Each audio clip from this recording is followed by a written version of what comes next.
Did you know that the first high-level programming language was created in 1957?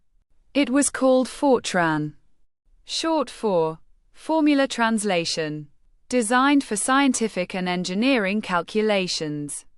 It allowed programmers to write code closer to human language rather than machine code.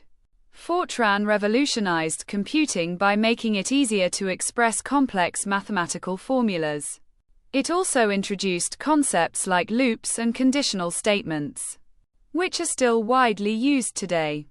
Remarkably, Fortran is still in use for high-performance computing tasks like climate modeling and simulations. So, next time you run a scientific program, you might just be using a language that's over 60 years old.